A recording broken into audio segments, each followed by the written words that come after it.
This player is about to really blow up, in my opinion. We'll tell you exactly who he is, what kind of role does NIL play in the transfer portal market, and Derek Vandygriff is going to stop by and talk Ole Miss Baseball today.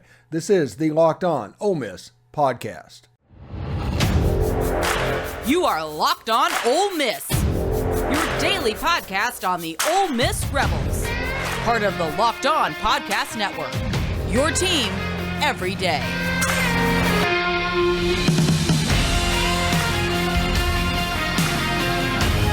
Thanks for making the Locked On Ole Miss podcast your first listen every day. We're free and available wherever you get your podcast, including YouTube. Hi, I'm Stephen Willis. Welcome to the Locked On Ole Miss podcast. Today, we're going to get right to it. Isaac Ukwu, if I'm mispronouncing that, I apologize, but Ukwu, from James Madison has entered the transfer portal, and he has started to collect offers almost instantly. I mean, at a very high rate, including Ole Miss. This is a player that is really about to blow up. Now, the James Madison program, we'll start there. They have moved from FCS to FBS. So if you think about them in the playoffs in the past, that is absolutely true. But they have moved into FBS and actually won their division in the Sun Belt, which is a pretty good league last season. And a lot of that is due to the development of players like Isaac Ukwu. Defensive end, he's 6'3", 260 pounds out of Upper Marlboro, Maryland. Defensive end, 260 at a place like James Madison, that could be a strong side defensive end, but it could also be a weak side defensive end at a power conference. I'm not exactly sure which direction he plays. All I know that he had 7.5 sacks last season in the first season of FBS, 22 total tackles. He had 1 sack against MTSU. He had 2 sacks against Arkansas State, 2 sacks against Marshall, a sack against Louisville, and a sack and a half against Georgia State. He was on the field with 5 total tackles against Coastal Carolina, who the Dukes, which is absolutely hilariously that a school named for whoever wrote the Constitution is Dukes. You know, it's funny to think of. They were tied with Coastal Carolina, but they beat the ever-loving crap out of Coastal Carolina to end the season, 47-7. This is a good player. It's a good defense. They play good football in James Madison. You should not disrespect them at all because they were an FCS program. Now that they're FBS, they're going to bring a lot of the traits that made them successful in the league below them to FBS. And like I said, they already have a division title in a tough Sun Belt conference. Let's not poo-poo the Sun Belt. After they got Marshall and Southern Miss, and that became a really good league. Honestly, for my money, I probably take the American even a little bit above the Sun Belt, but not much. And Conference USA, I mean, that's just in the toilet at this point. But the Sun Belt has just slowly been working their way up incrementally. Teams like Coastal Carolina becoming relevant. And then they have added Southern Miss and Marshall to go with already Troy and Louisiana Lafayette and Arkansas State. And that goes with the Appalachian State. So you can see how they've built this conference in almost a niche way. And they're good football players that play in that league. And Isaac Ukwu, if like I said, I mispronounced the name, I apologize, is someone that probably went to college in the 215 range, an extremely small defensive end that James Madison was able to get because he provided athleticism. They developed him in the weight room, and now he's a grad transfer, and he's going to go out and get paid. I mean, that's just the way this works. But this will fill a need if Ole Miss can do this. And we're going to talk the next segment about the role of the transfer portal and NIL in this new era of college football that we're living in. But right now, Ole Miss has a need. Now, if you have been underneath a rock, DJ Holmes actually was arrested on, I think, Monday. Now, the charges I saw, I don't see this being anything that spins out of control, but if it did, if something else is there, if something gets us, this would be a type player that we could put over at defensive end at Jack and kind of turn him loose. He has a chance to be very special in this Pete Golding system if he were to come, and it might fit him very well of this very uber aggressive defense that Pete Golding is going to bring to Ole Miss. It just, I'm excited about it, but the fact that he is blowing up to the rate he is means that in this shortened transfer portal window, this is a player that Ole Miss would have had a chance to get in December, I think. I think it's going to be more difficult in May because it almost turns into like a late signing period type thing where the low 3-star, just because multiple schools want him, NIL goes up, competition goes up for his signature, and the race actually intensifies. I think something's going to similarly happen this summer in the transfer portal with players going in, and it's going to kind of overshadow the ones that leave in December in the primary window. But I'm looking forward to seeing exactly what happens with Isaac Ukwu. Transfer portal, Ole Miss has offered, so it's teams like Auburn. Large schools are going to be in it for this kid because he is going to blow up a little bit. But we're going to talk about, when we come back, the transfer portal and NIL, even in recruiting. We're just going to talk about NIL as a whole and its role because I think it's a little bit more nuanced than you guys are being told what it is. I mean, everybody likes to do it's the end-all be-all, but that's not exactly what it is. So we're going to talk about that in just a second. Right now, I do want to tell you, though, that today's show is brought to you by Built Bar. If you're looking for a delicious snack but do not want all the sugar and calories, then you need the best tasting protein bar ever built. You got it? You get that? You got to try this. If you're like me and you want to make healthier snack choices but you don't want to compromise taste, I've got just the thing for you, Built Bars and Built Puffs. Built Bars are healthy and taste amazing.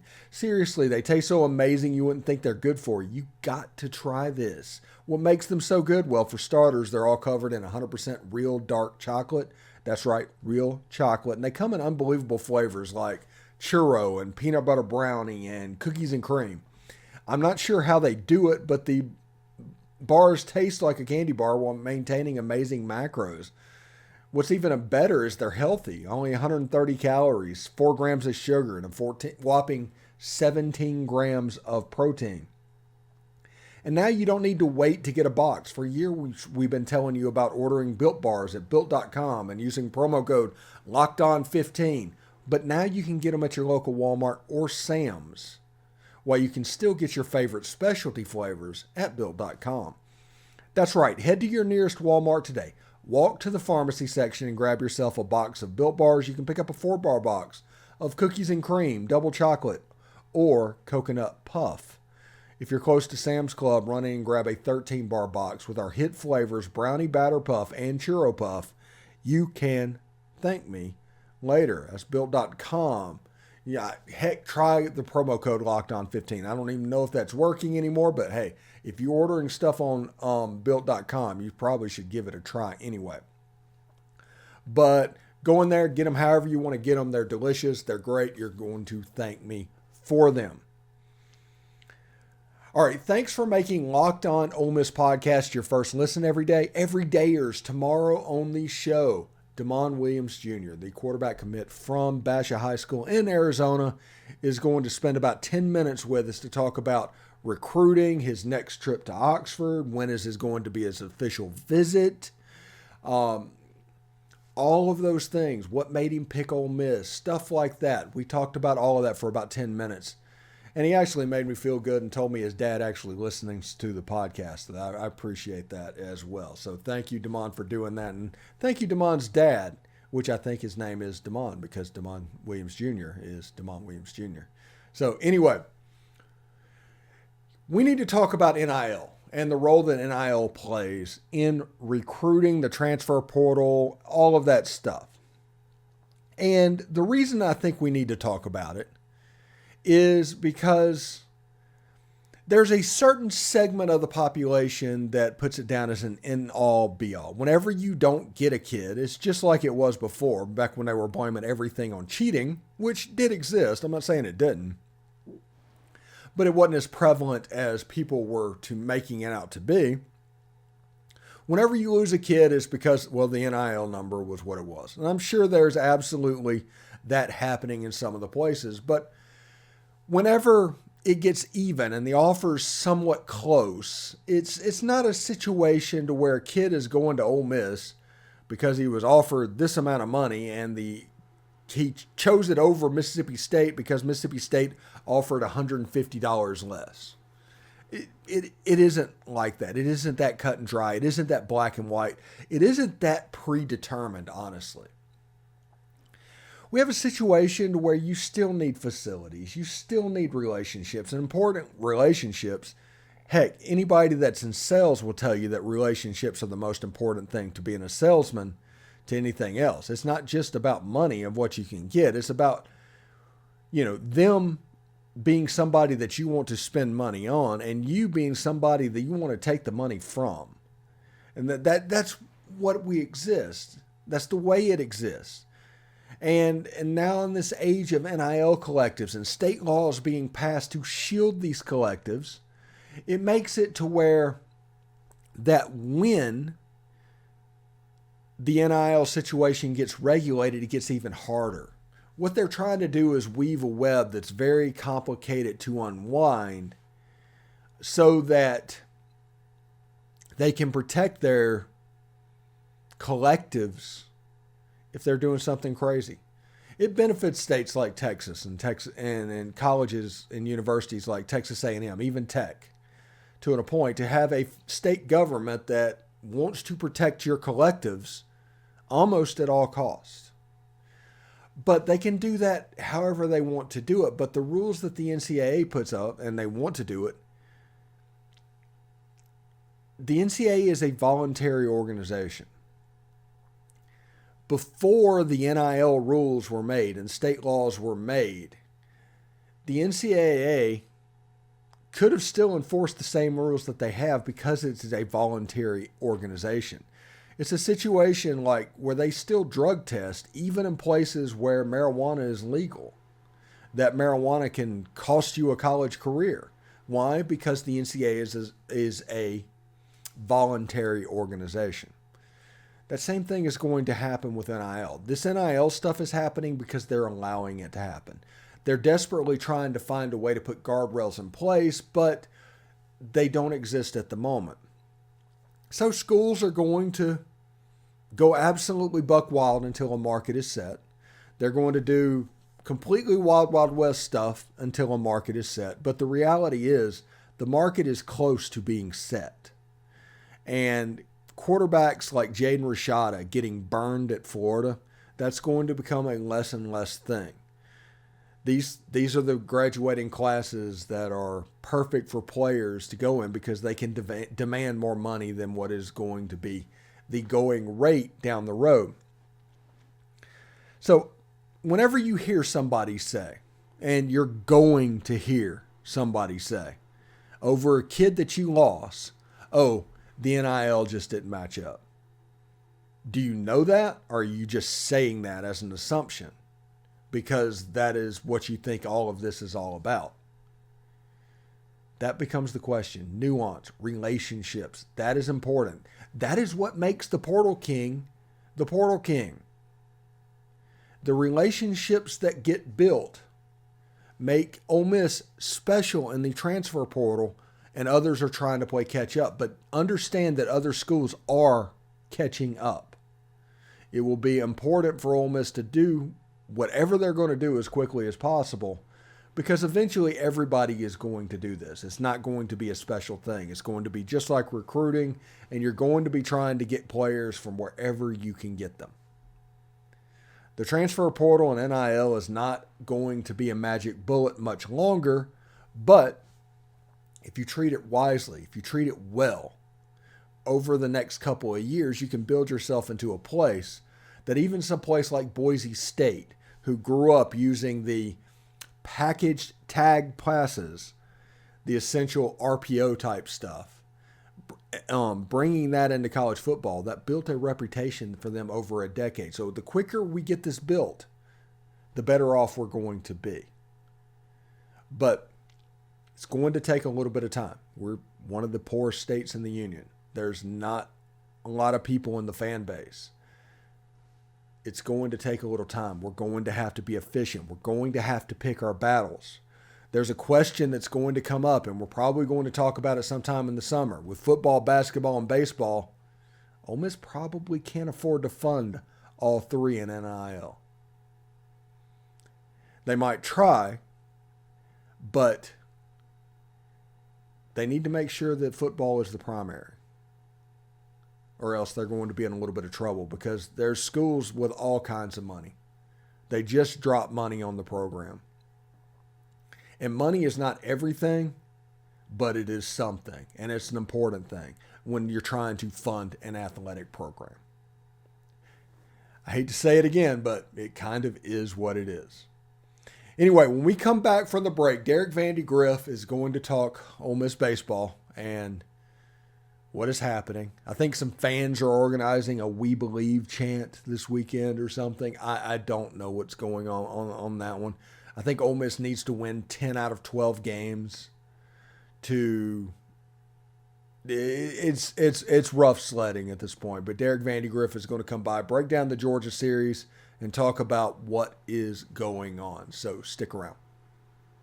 Thanks for making the Locked On Ole Miss podcast your first listen every day. We are free and available wherever you get your podcast, including YouTube. So do us a favor, subscribe to the YouTube channel, hit the bell for notifications, upvote, comment, all of that stuff will make us happy. Also, subscribe to the Subtext community. The link is down in the description.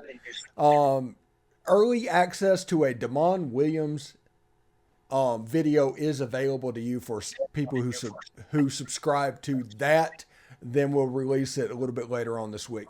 I'm here this week with Derek Vandygriff, and Derek, it's a weird situation in Ole Miss baseball. A group of fans on Facebook hit me up trying to rally together and start a "We Believe" chant, and it's a hard year. I understand what they're doing, and they want to. I don't know and understand, but I'm sure they'll be fine. But the main thing is I think they're trying to get to Hoover. They want to get to Hoover. So what's the math to get them there?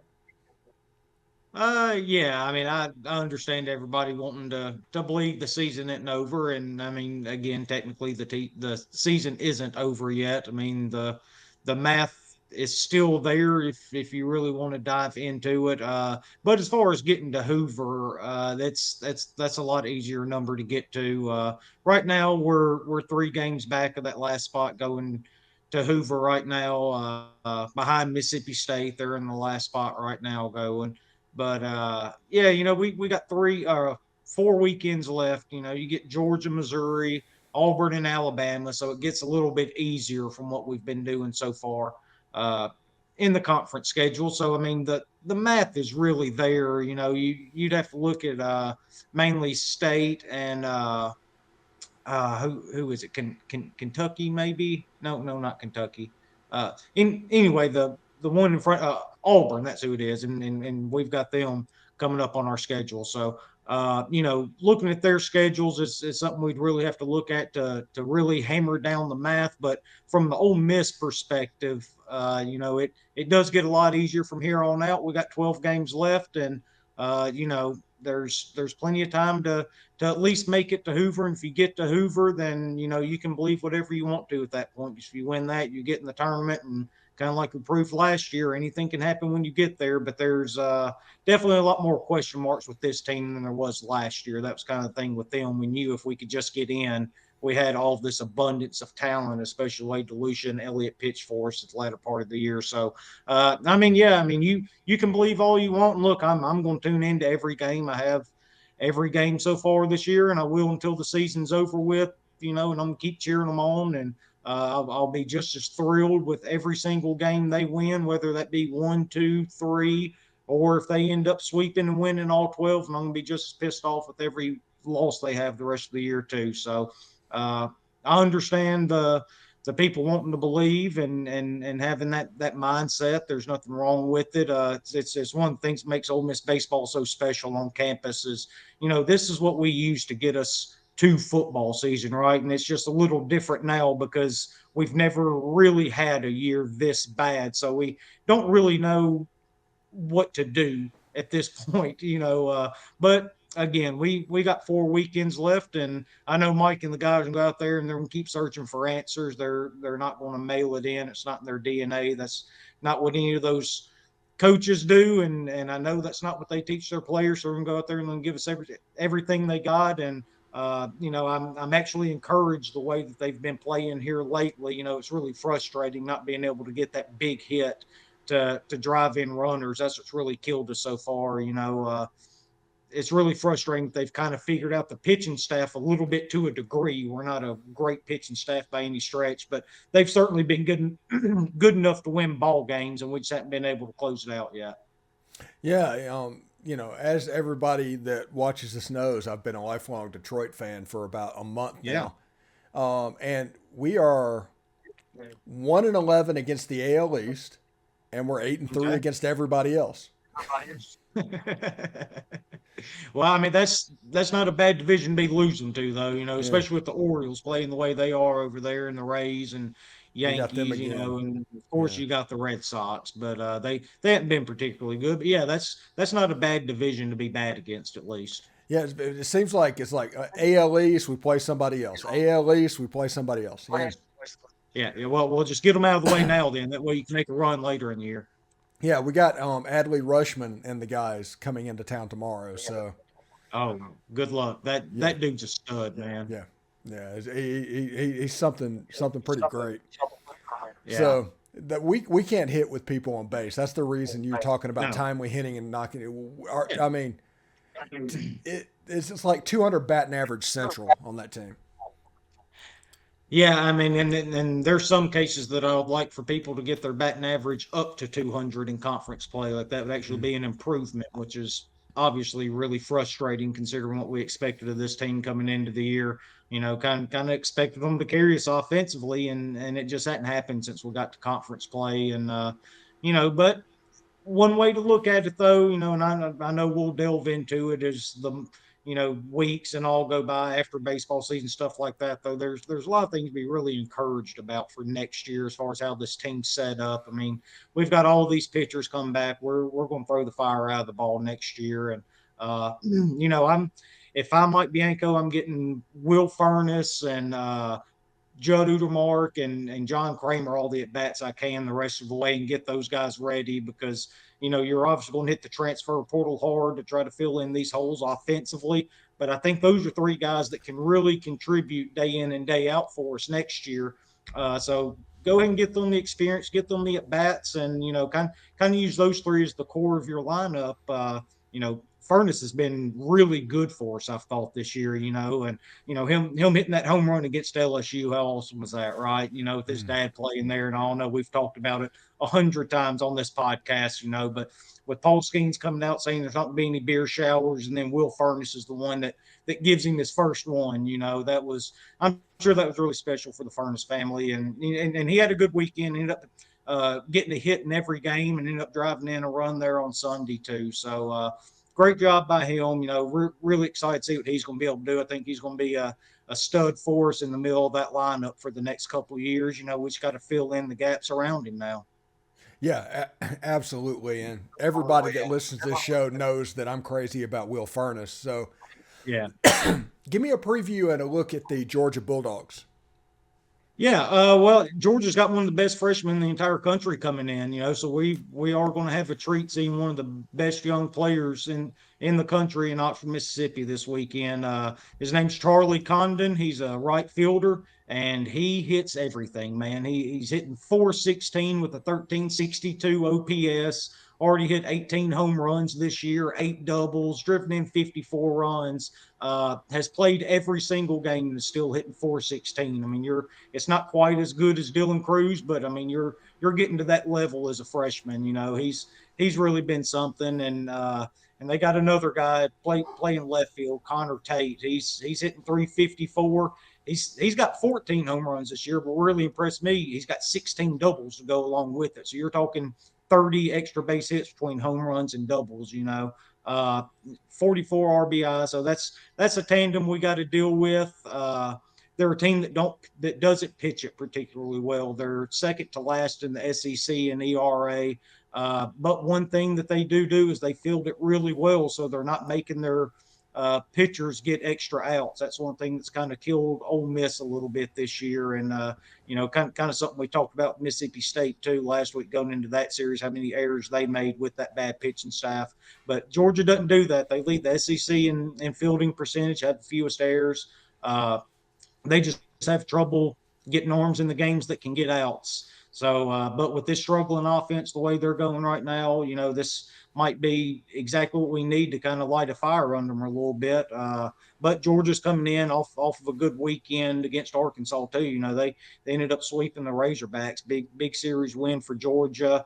Really improved their standings in the NCAA tournament because they're not out of this thing yet. They got a 28 RPI and a number 2 strength of schedule. So Georgia's really playing for something when they come into Oxford this weekend. So it's going to be a very motivated team.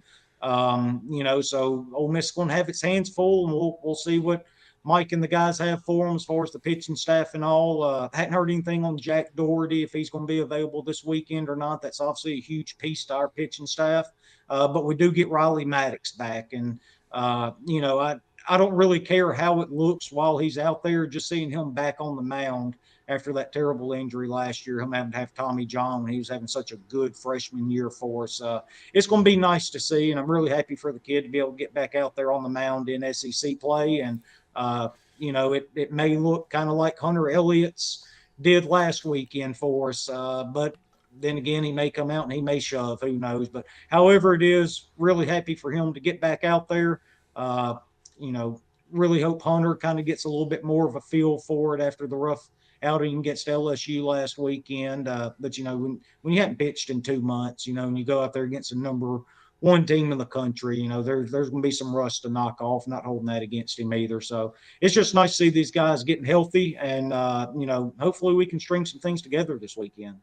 And speaking of Hunter Elliott, they did 40 pitches on his first outing. Now, do they go to 50 or 60? Do you know how they do that?